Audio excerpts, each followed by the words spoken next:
Okay, magandang buhay, kakabsat, mga kapatid.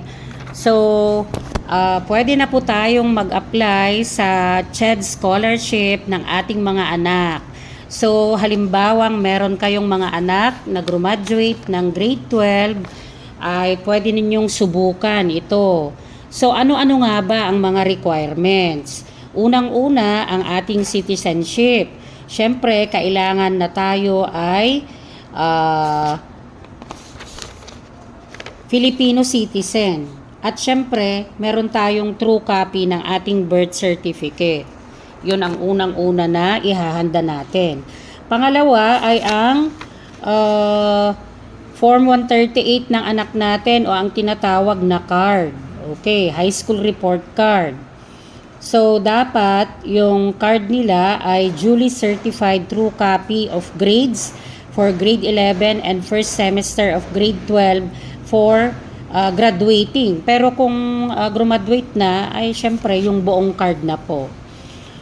Meron pong average na kailangang makuha ang mga anak natin para qualified po sila.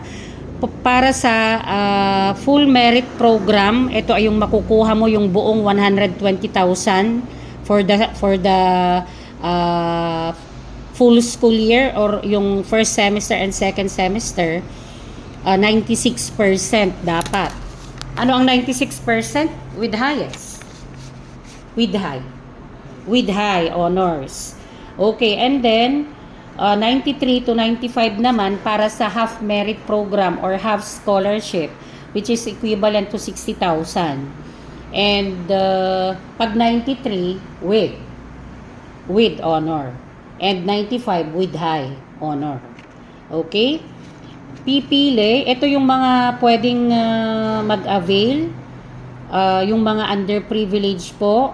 Halimbawa, yung homeless citizens under RA number 7279, persons with disability under RA number 7277 as amended, and solo parents or their dependents under RA 8371.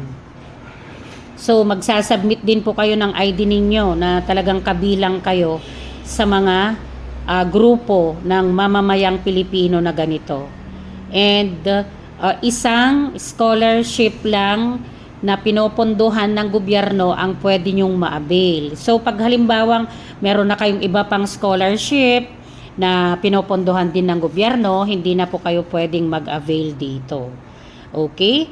And sa financial naman ay ito po yung mga kakailanganin. Latest income tax return of parents or guardian, Certificate of Tax Exemption from Bureau of Internal Revenue, Certificate of Indigence either from their barangay or the Department Social Welfare and Development.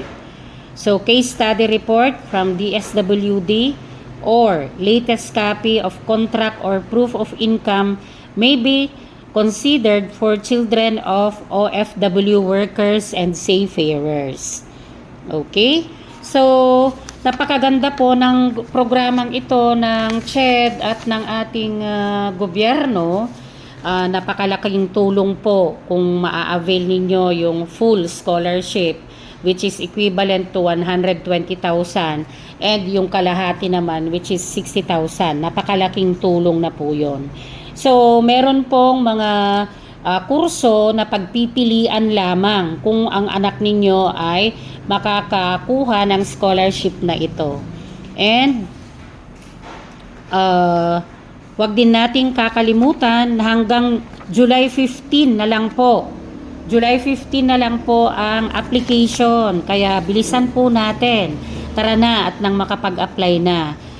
Ating i-grab ang mga ganitong opportunity na ibinibigay ng ating gobyerno sa atin. Sayang din po. So, once again, 120,000 pag full scholar, 60,000 pag half scholar. At huwag nating kakalimutan na meron tayong link kung saan doon na po tayo mag-a-apply. Yung link po ay by region. So kahit nasan ka man sa buong Pilipinas, ay pwede kang mag-apply.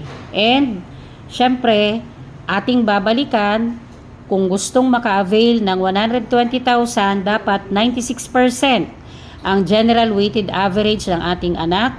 At pag half naman, which is equivalent to 60,000, ay kailangan na 93% or 95%. So, maraming salamat.